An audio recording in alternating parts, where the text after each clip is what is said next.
Bonjour à tous et bienvenue dans Chrétien en Normandie sur RCF en Normandie, une émission qui parle de la vie justement des personnes engagées dans les mouvements. Et aujourd'hui, on va parler du scoutisme à l'occasion de l'événement Lumière de Bethléem qui se déroule ici, pour nommer le département de l'Orne, à la cathédrale de Sées le dimanche 14 décembre à 14 h avec une grande cérémonie d'accueil de la lumière de Bethléem. On va en parler dans un instant. Mes invités sont à la fois des scouts de France et scouts d'Europe.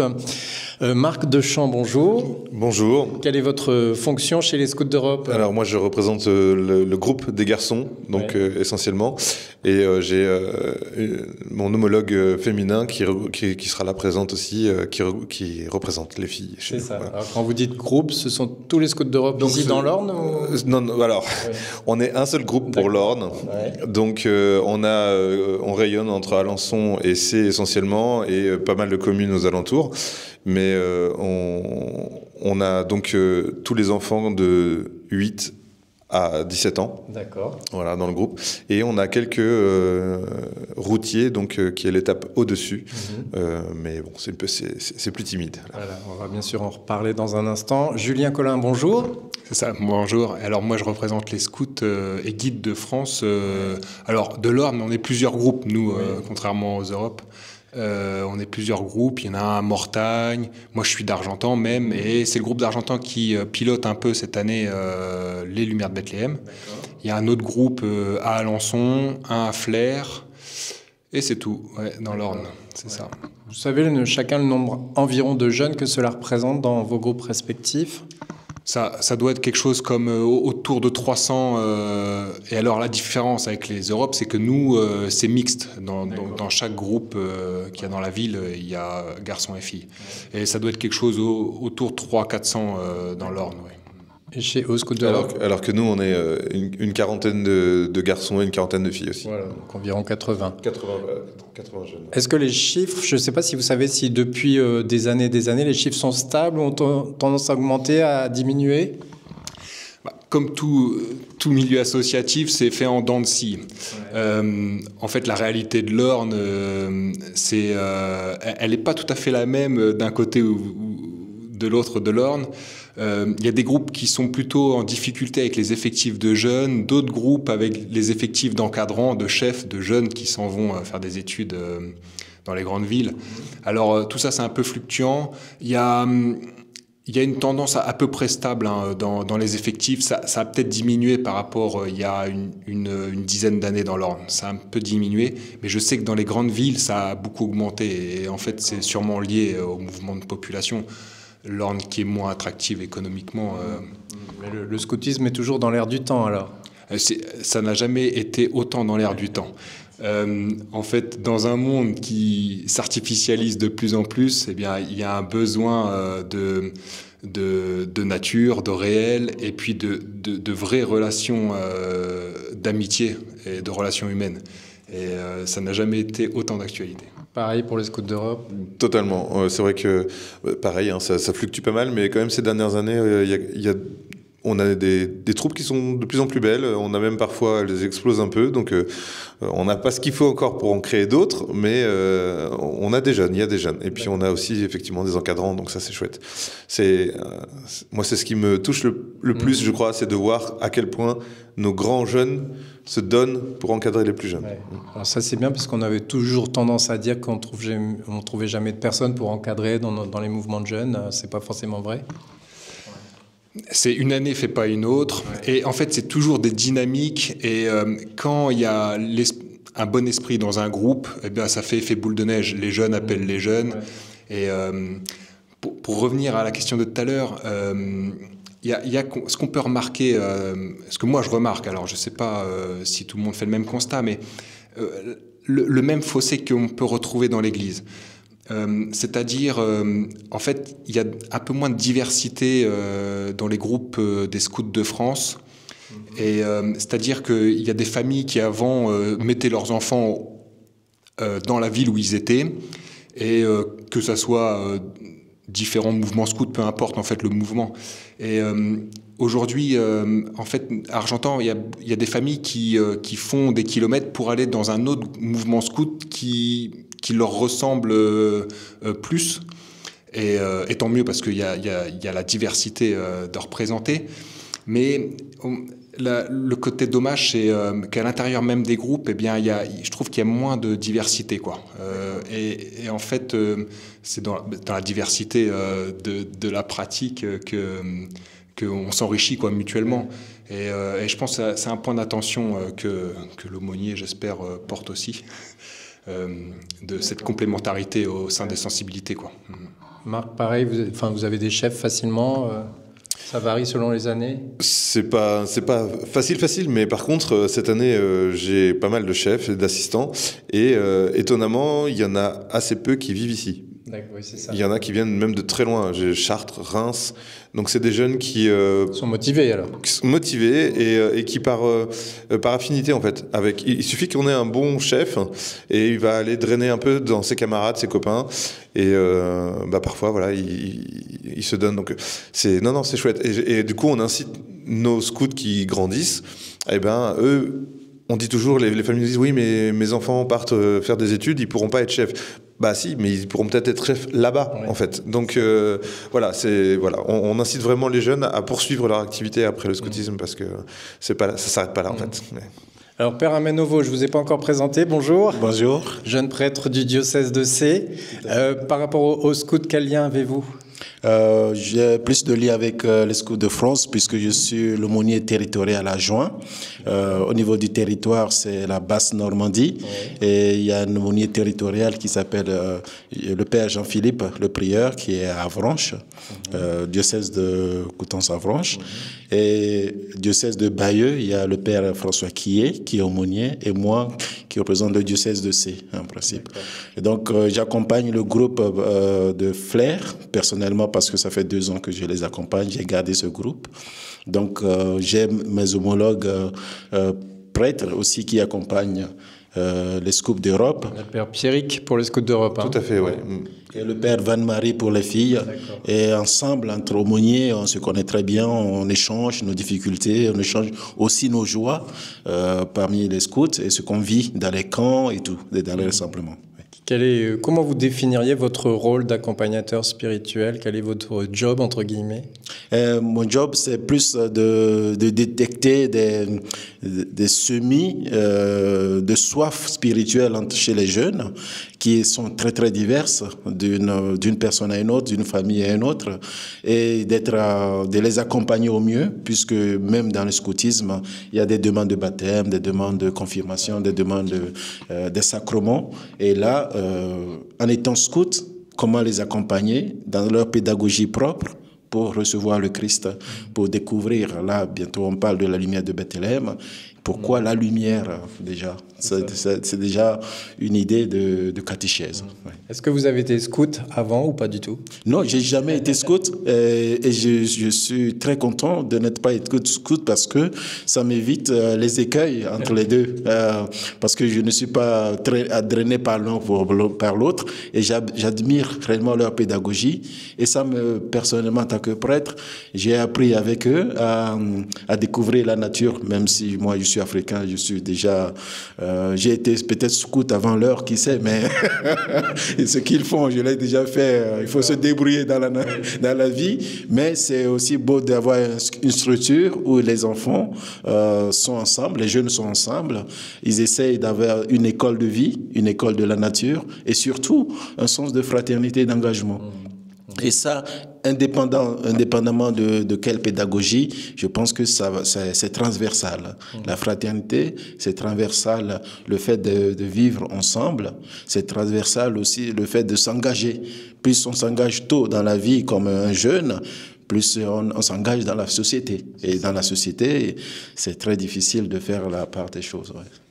Alors, autour du micro de RCF, il y a donc les scouts de France représentés, les scouts d'Europe. Avant, il y avait des scouts unitaires dans l'Orne. Est-ce que les uns et les autres, vous savez s'il y a encore des branches, d'autres branches scouts, ou ce sont vous deux les principales? Dans l'Orne, pour moi, les SUF, il n'y en a plus. C'était l'Aigle qui portait les SUF il y a quelques années. Et pour moi, il n'y en a plus. Ouais. D'accord. Donc, on est vraiment que les France et les Europes dans le département. C'est ça.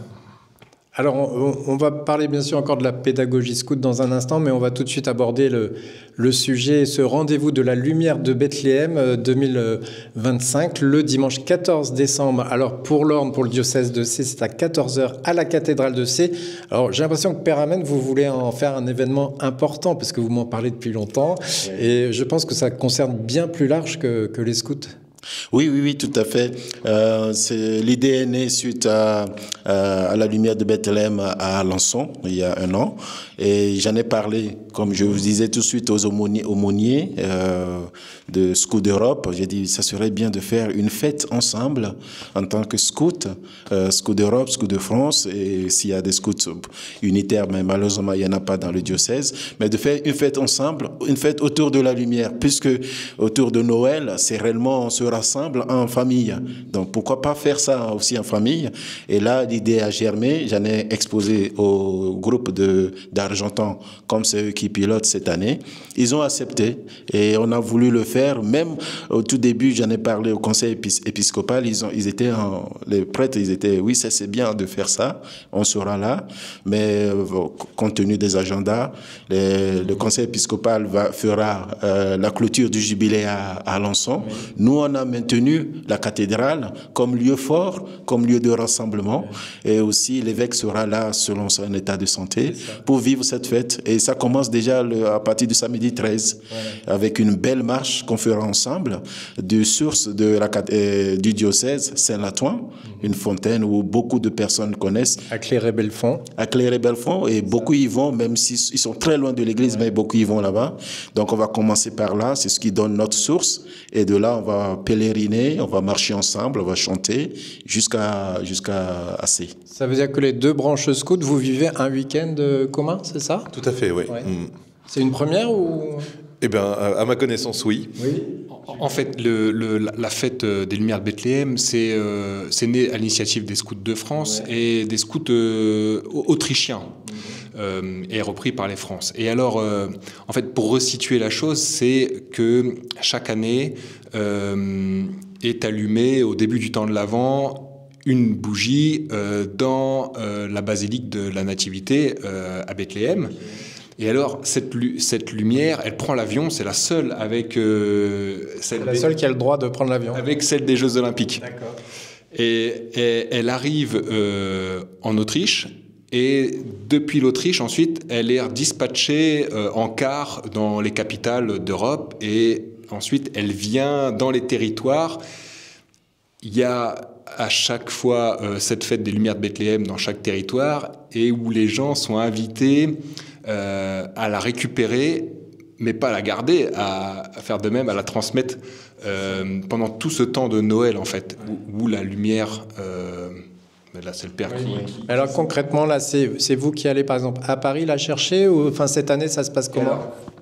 C'est une année particulière. Enfin, depuis 2023, c'est particulier. Parce que, comme ça échappe à personne, il y a le conflit en Terre Sainte. Et les scouts ont gardé en Autriche la lumière de 2022. Parce que, comme il y a la guerre, on n'a pas rallumé la flamme de la paix, on attend que le conflit s'éteigne, quoi, pour pouvoir rallumer la lumière. Et donc, c'est toujours la même flamme de la paix qui veille depuis 2022 et qu'on va aller récupérer, alors sans doute cette année... Cette année, le 7 décembre, oui. D'accord. À Paris, oui. Cette année, l'idée, c'est de Paris. Il y a une délégation qui va aller en Autriche récupérer. Et à Paris, on veut faire de sorte que tout le monde n'aille pas à Paris, mais c'est décentralisé. Donc, nous, à Caen sera le lieu de décentralisation de l'Ouest. Donc, tous les diocèses, tous les groupes iront du côté de l'Ouest, iront à Caen. Et donc, à Caen, il est demandé aux pionniers, à une famille, d'aller en Autriche pour récupérer la lumière le 7 décembre.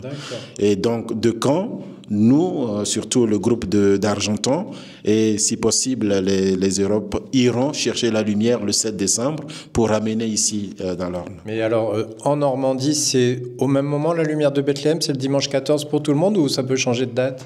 Alors, dans l'Orne, c'est particulier parce qu'on a de tradition organisée un week-end, donc sur le samedi et le dimanche. Dans le Calvados, ça se fait que sur la journée du dimanche.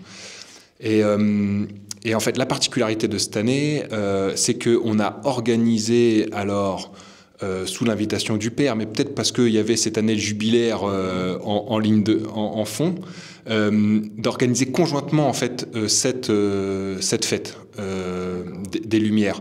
Et alors on travaille, on se réunit régulièrement pour construire ensemble ce week-end. Alors au moment où on enregistre, je suppose que tout n'est pas encore complètement bouclé, mais vous pouvez nous donner les grandes lignes pour ce que vous allez vivre en tant que scout pendant le week-end, donc le samedi et le dimanche? Eh bien, donc le samedi, les enfants et les adultes se rassemblent donc à Saint-Lathuin. On partira à partir de 14h, quelque chose comme ça, pour entamer notre marche, arriver vers 18h assez. Et ensuite, on aura une soirée entre scouts veillée traditionnelle et pour les petits et pour les grands. Ouais. Le repas, évidemment, aussi également. Et le lendemain matin, des activités en ville, donc dans la ville de C, entre 10h et midi. Et puis, après repas, et l'après-midi, la messe. Voilà. C'est la messe qui termine le week-end. Tout à fait. Alors, on invite donc largement tous les diocésains, les ornais peuvent venir. Alors, est-ce qu'il faut venir avec sa propre bougie pour l'allumer Oui, si vous en avez, mais il faut que ce soit protégé. Sinon, il y en a à vendre. Les scouts en aura à vendre, mais il faut rapporter votre propre lanterne, pour récupérer la lumière. Si vous n'avez pas de lanterne, comme je disais, les scouts peuvent en vendre. L'idée, c'est de rapporter la lumière chez soi, rapporter la lumière en EHPAD, en tout cas, partager la lumière. Et plus on partage la lumière, plus le monde sera éclairé, quoi, vous voyez, l'image. Donc, c'est important pour ça. Ouais. Alors, est-ce que c'est une messe ou c'est une célébration spéciale? C'est une messe, puisque l'évêque sera là, selon son état de santé, ou le vicaire général. En tout cas, c'est une messe. Et on partage la lumière à la fin de la messe? On partagera la lumière à la fin de la messe. Pour l'instant, c'est l'idée, mais on verra comment on peut faire au niveau pratico-pratique, comment faire pour que la lumière soit partagée au maximum par les scouts. Ouais. Alors, on précise au passage, petit coup de pub, que la Web TV va retransmettre en direct vidéo cette grande célébration. Ça veut dire quoi, cette lumière de la paix, Julien? Quel sens, alors en ces temps un peu troubles?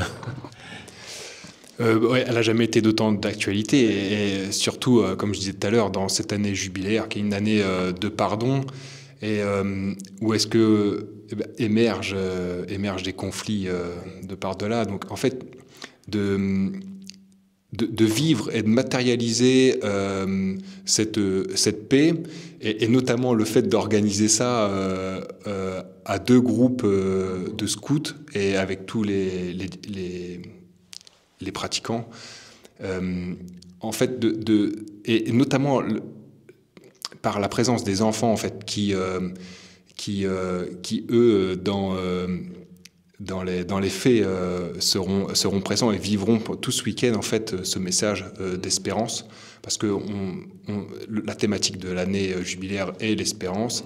Et alors, nos activités, nos veillées, en fait, sont organisées autour de ce message-là, quoi. De cette espérance de paix qui est en permanence à renouveler. Ouais. Alors, est-ce que c'est facile d'organiser un événement commun, une veillée commune, avec deux groupes scouts différents qui ont quand même des pédagogies différentes? Je suppose que, je sais pas si les veillées, vous les vivez sûrement pas de la même façon les uns et les autres. Eh bien, c'est le gros intérêt de le faire ensemble. Ouais. Non, moi je trouve que ça se passe vraiment plutôt bien, parce que finalement on a quand même des univers très très proches. Ouais. Même si depuis toujours les scouts de France et les scouts d'Europe ont des petites dualités, on va dire, surtout chez les enfants, parce que l'appartenance à un mouvement, on a envie de s'identifier. Et donc justement, c'est vraiment l'occasion, comme disait Julien, d'avoir un moment d'échange fraternel vraiment fort. Vraiment fort. Et non, en tout cas, en termes d'organisation, ça se passe plutôt très bien. Ouais. Donc, vous montrez l'exemple, finalement, pour la paix dans le monde.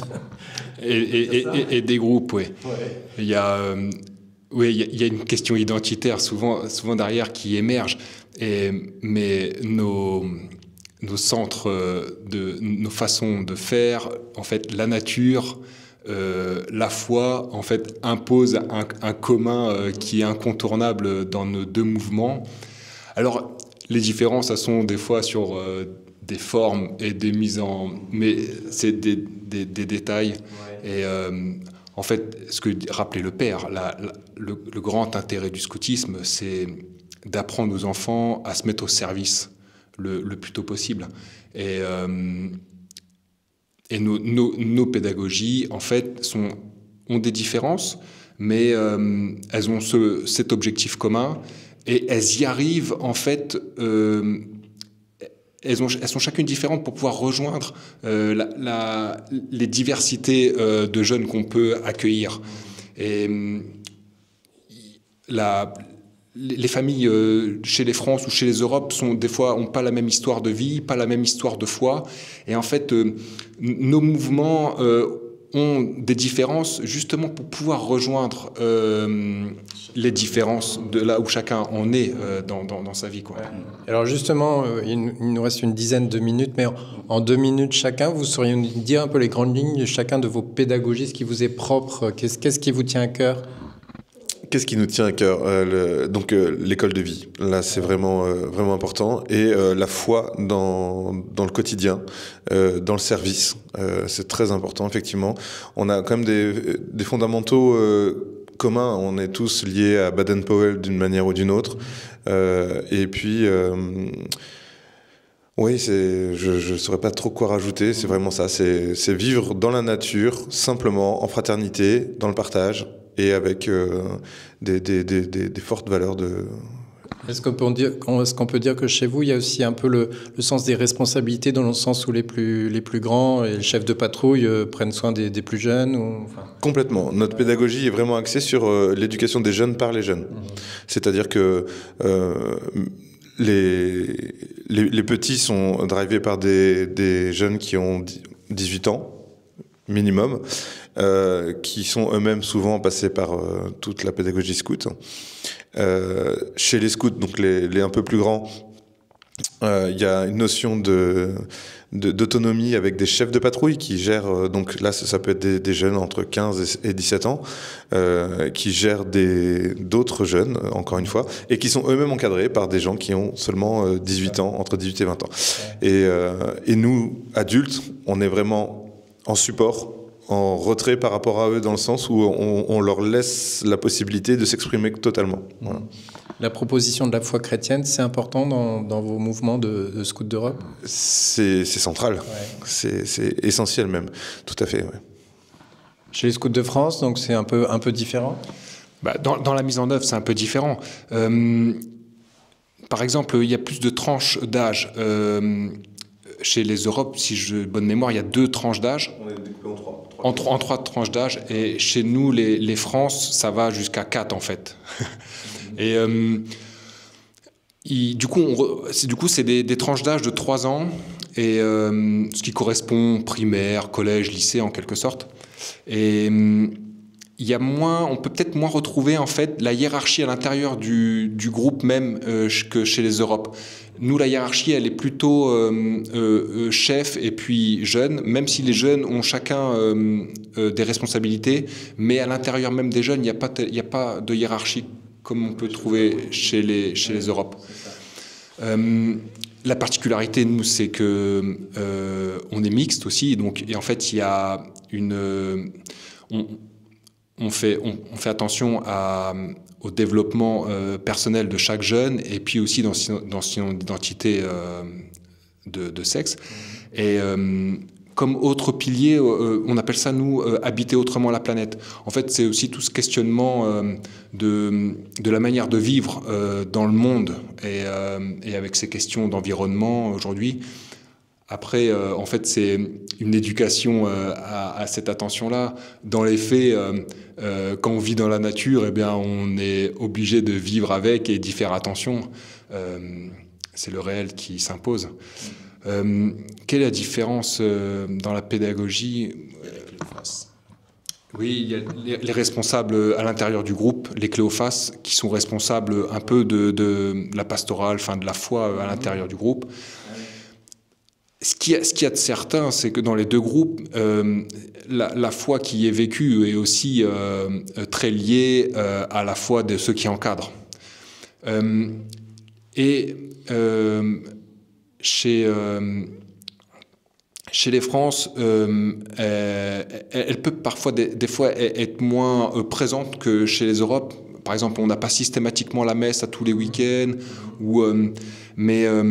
mais en fait, l'équipe de groupe veille à ce que y ait, et puis l'aumônier et le cléophas veillent à ce que y ait une croissance dans le cheminement. En fait, bien souvent, il y a beaucoup de jeunes en fait qui demandent leur baptême ou leur première communion chez les scouts parce que ils veulent faire partie du groupe, ils veulent pouvoir aller communier quand on va à la messe et en fait il y a souvent des enfants qui n'ont pas de vie chrétienne, de vie spirituelle dans leur famille et cette vie-là, elle naît chez les scouts de France. Et c'est vraiment toujours beau à voir. Ouais. C'est vrai, quand on voit des adultes qui sont engagés, beaucoup font référence à leur scoutisme, qui a fait qui leur a permis de prendre des responsabilités et de s'engager. On arrive en fin d'émission. Père Amenovo, Julien Collin et Marc Dechamps, merci à vous trois de nous avoir parlé du scoutisme ici dans l'Orne et puis aussi en général. Donc rendez-vous le 14 décembre à 14h, c'est facile à retenir, pour la lumière de Bethléem. Pour tous ceux qui veulent venir à la cathédrale de C, à suivre également à distance en direct pour ceux qui veulent rester au chaud, j'allais dire. Mais c'est mieux de venir partager cette lumière et de la rapporter chez soi, autour de soi. Dernière question à vous deux. Qu'est-ce qui vous motive pour vous engager comme ça en tant que chef, même si on a été scout il y a longtemps et on redevient chef? Eh bien, en étant purement pragmatique, j'ai bien profité du scoutisme quand j'étais enfant. Mes enfants en ont bien profité aussi. Et il se trouve que le chef de groupe actuel, précédent, on va dire, souhaitait s'arrêter parce qu'il a donné 5 années de sa vie à ça. Et c'est un très très bel engagement. Et bien du coup, il fallait que quelqu'un reprenne le flambeau et j'en ai bien profité. Maintenant, c'est mon tour. Voilà. À vous de redonner. Moi, je me suis pas tellement éloigné, je suis resté un peu, je m'occupe moins de jeunes aujourd'hui, mais je suis toujours resté proche du mouvement. Et moi, ce qui m'a toujours tenu, c'est qu'avec les enfants, c'est un pari qu'on gagne à chaque fois. Il suffit de mettre une pièce dans la machine et on gagne le jackpot à chaque fois. C'est-à-dire que j'ai toujours aimé aller donner de mon temps, donner de ma personne aux enfants parce que eux ne sont jamais avares de nous renvoyer leur joie et leur bonheur, quoi. Donc c'est à tous les coups, ça a toujours un intérêt. Père Amen, c'est une joie d'être aumônier de jeunes, de scouts. Oui, c'est une belle joie. Moi, personnellement, qui viens du Togo, il y a du scoutisme au Togo, mais je ne connaissais pas. De mon enfance, j'ai pas du tout eu la chance de faire partie. Mais c'est une belle joie d'être entouré de très belles personnes. Hein. Julien, comme Marc et Denis Douchy, avec qui même avant-hier, on a fait le tracé ensemble. Le tracé des jeunes, on ira même en parler à la gendarmerie pour que tout soit bien sécurisé. Donc, c'est une très belle joie humaine déjà. Et la pédagogie scout des deux côtés me nourrit et me nourrit spirituellement, puisque cette année, le thème, c'est « Osons la rencontre de la paix ». Donc, c'est l'occasion rêvée pour n'importe quel scout d'aller vers l'autre. Sinon, il a raté sa lumière. Merci à vous trois. Bonne lumière de Bethléem. Et rendez-vous le 14 à 14h pour l'Orne. Et puis, dans les autres rendez-vous, dans les autres diocèses normands pour la lumière de Bethléem avec les scouts. Merci.